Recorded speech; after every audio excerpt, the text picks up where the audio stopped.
Hello, I'm Michelle Marchand Canseco, and I want to thank you for joining me today to talk about this important topic. I put these videos together to help you learn about employment law, to see how this plays out oftentimes in the workplace. We can get confused because of the media, the movies, the television shows. They oftentimes depict things that happen in the workplace that really do happen in the workplace, but then the outcomes with regard to how it gets handled from a legal standpoint are not always accurate. And that contributes to people really thinking that they can get away with some behaviors that they really can't get away with. And if they understood how the EEOC works, they would not do some of the things that you see them doing. So I'm hoping to clear that up. I'm hoping to educate. I'm hoping to enlighten and give you some ideas on how to handle some of the things that you're dealing with in the workplace from a really practical standpoint, but also giving you some advice on what to do with your policies, with your procedures, with your job descriptions that will help tighten things up a little bit and help you to stay out of the courtroom. Now let's go to a seminar and see this in action.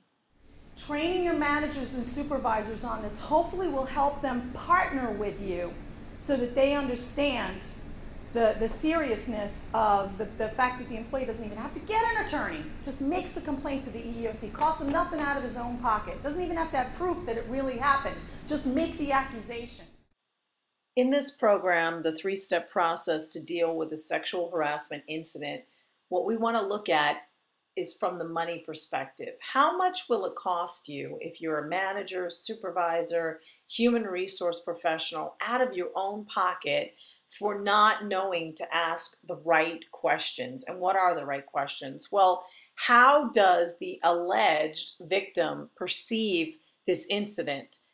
And what oftentimes happens is managers, supervisors, HR professionals don't realize that what the EEOC is looking for is a precedent. What has happened in the past? How have you handled these situations in the past? Do you currently have a policy to deal with this? And do you tolerate this behavior? And how can you prove that you do not tolerate this behavior in the workplace?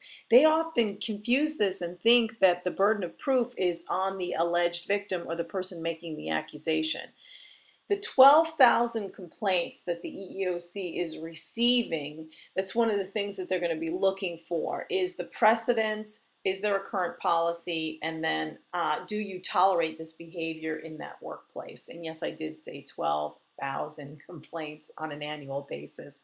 And if you want to verify this information, please go to eeoc.gov and you will see from their perspective how they see things and the monetary damages that may have to be paid out. So I want to go back to a seminar now and have you look at it from the perspective of the EEOC. Managers, supervisors, human resource professionals, me, you, everyone in here, we could be held personally liable for how much? Up to $100,000 if we know about a bad situation, we do nothing to prevent it from happening. Right? Okay, so Janet goes out to lunch with me. She's my HR director in my fake scenario here, and I say to her, Janet, just between me and you, who's left to pick on? I think we're back to him. No, we're back over here. Okay, Lewis, Lewis sexually harassed me at the seminar. But in my fake scenario, we work together, right? Okay, now Janet's my friend. Janet is the godmother to my baby that I don't have, but I'm pretending, okay? It's just a story. And I tell her, you know what, don't do anything about it. Just between me and you, off the record. Does she have an obligation to do anything? Yes. Yeah. And if she doesn't, and I go running to the EEOC, well, I told Janet. Who's had this happen? Yeah, me too. Dealing with yeah, it me right too. Now. In Texas, we have, and if I can please share this with the group, my facilities falls within California, Alaska. So the next question is, how do you handle it when you have a sexual harassment incident? You document, you investigate, and then you follow up. When you're documenting, you want to document facts, not opinions. And then you want to be sure to not take a side one way or the other. You're being neutral and you're listening and you're acting immediately. Sometimes people want to sweep this under the rug, so to speak, let everything cool down. The problem with that is that memories are going to fade and you need the information as soon as possible. So documenting facts, not listening to people talk about what they think happened, or making sure that you're looking at the people who actually witnessed the event. So document that incident is step number one. Now moving on, I want you to think about this. This is true in every industry.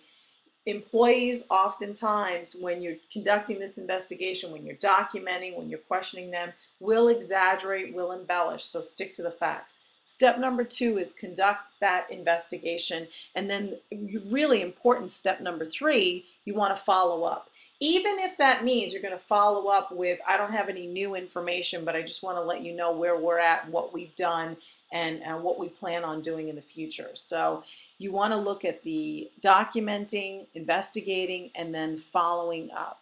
So if you don't already have this should be your action plan, is creating a policy in your workplace, in your organization, to make sure that you document, investigate, and follow up. And then connect with me on Facebook. If you hit like on my Facebook page, you'll be able to comment, you'll be able to ask your question, or maybe some of you have some tremendous insights because you've been through this and you know what to do, and you can enlighten the rest of us. This is a wonderful opportunity to use social media so that we can all learn from each other and pass on the baton, so to speak. So I really want to encourage you to connect with me through social media, whichever is your favorite one, and go ahead and do that now. And thank you so much for spending this time with me.